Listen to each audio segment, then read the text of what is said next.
Sami from Ensiferum, thanks for joining me, man. My pleasure. It's been 1 year since One Man Army is released. Yes. How's the general reception now it's settled down, it's become part of the catalogue and the playlist? How does it kind of rank in the discography?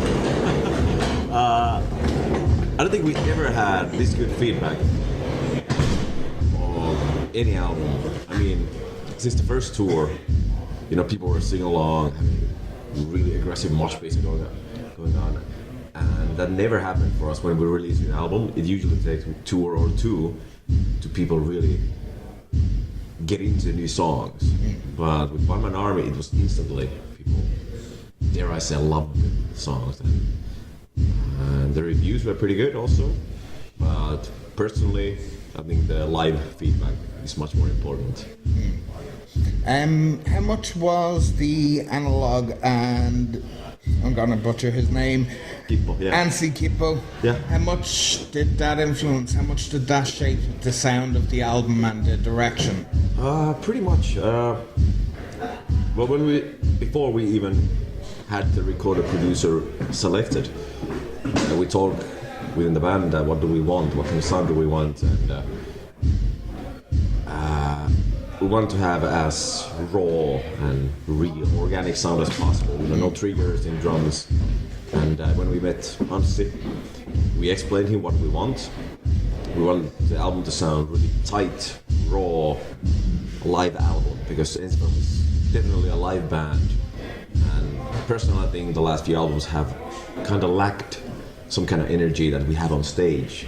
On a studio, when you're like sitting down comfortably, playing things over and over again, you're kind of something's missing in a way. In a live situation, there's much more energy, and Anssi understood it perfectly, and he really kicked our Anssi studio. Like personally, I never played bass lines for 3 days. Songs that I composed, incredible. But on the other hand, because we didn't record like 5 seconds, we record whole song, and that's it. And is that way less like a factory, less like a production line, more? Yeah, we wanted to sound that the band is actually playing together, and that's what we did when we recorded drums. The whole band was playing, and some of the bass lines were from drum session also. But they were not played that tight as we wanted, so of course we had to record them again. But to just get into the real groove demanded a lot of takes, and that's why we loved work with Anssi. And of course there were moments when we were like, what the fuck was wrong with that take? But then he said, no, I know there's better to come. And, when you kind of top yourself, and something magical can happen. And anyway, about the analog thing, Anssi played us some reference, just for, he had mixed stuff just for himself with digital and analog equipment, just to show us the difference, because he could just change a mix like press of a button, and the difference was incredible. So we were convinced, okay, we use as much analog equipment as possible. I think that's what we're going to do also for the next album, but of course we're going to look at the material, and the sound will be mixed so that it will serve the song as well as possible.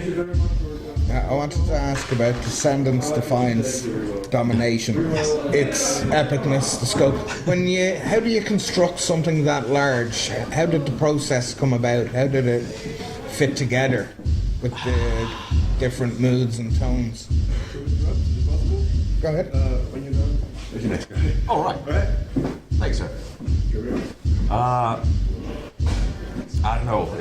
We've noticed that the older we get, time kind of goes faster. When we compose songs, we don't ever intentionally try to make long songs. We just go with the flow, and happened now a few times that we're like, oh, this is so good. Okay, now this could be the verse and bridge and I have song, and that usually helps a lot. And we did that more and more on the One Man Army. I think that's again the way we compose. I really like it that it's also evolving how we do it, and that's a big difference compared to the first 2 albums of Ensiferum. That there was almost. Well, Marcus is the founder of the band, one of the founder. Everybody else has changed after that.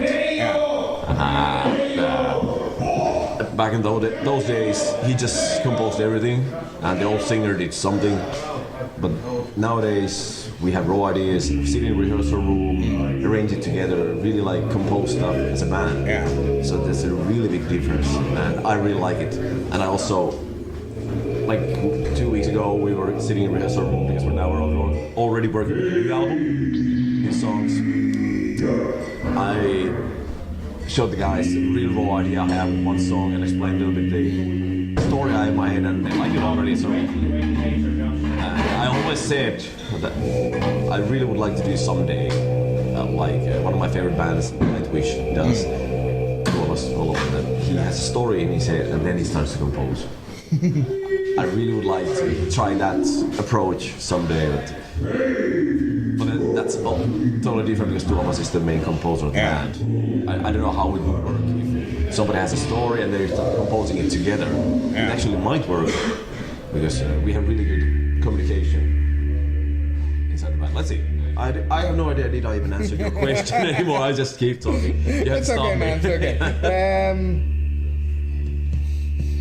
Between touring festivals, your own shows, what are the differences you don't like between the different environments, and what do you prefer about each?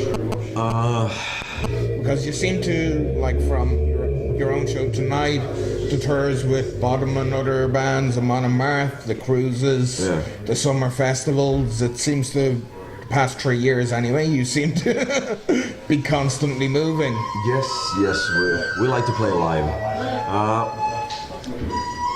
Both, big festivals like Wacken and Hellfest, they have brass pop, whatever, when you have tens of thousands of people. Of course, those are like incredible when you have like thousands of people sing along, jumping, having a good time. And I always say it's kind of ego trip to be on stage then.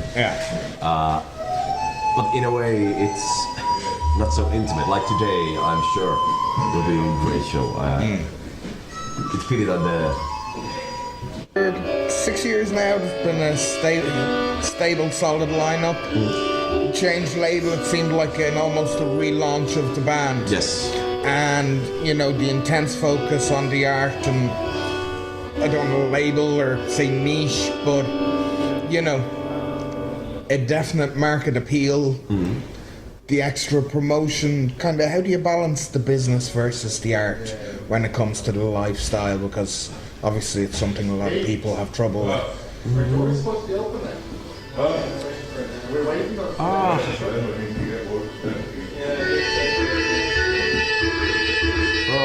don't know. It's for us it goes pretty naturally. Even though we had our share of the shit of this business,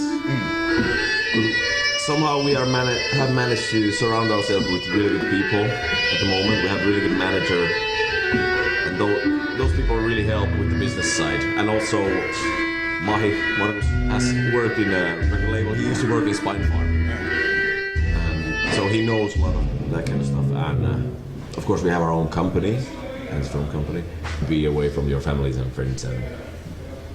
It pops up out of there about the 30-minute mark in the album out of nowhere. It's disguised with an intro and then it just throws you a curveball when you're not expecting it. Yes, it's not so much,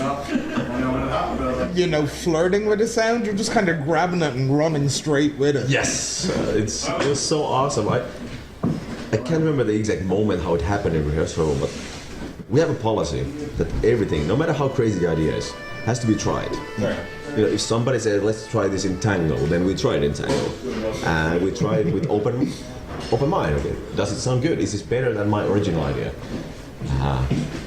And that's how probably the disco part started, maybe me and Jan and the drummer were jamming something cool, and everybody's looking at each other. Okay, this is pretty good. And I remember the face of our manager when he flew to the studio, we were recording, and the album was almost done. And he sat down, and the song is pretty like catchy. And he was like, yeah. And suddenly the disco started. His face was like, what the fuck? It changed the song. Okay. Yeah. And we like it. We like it. It's nice to surprise people. That's good stuff, man. Well, I'm looking forward to the show. Thanks for talking to me, man. Thank you so much.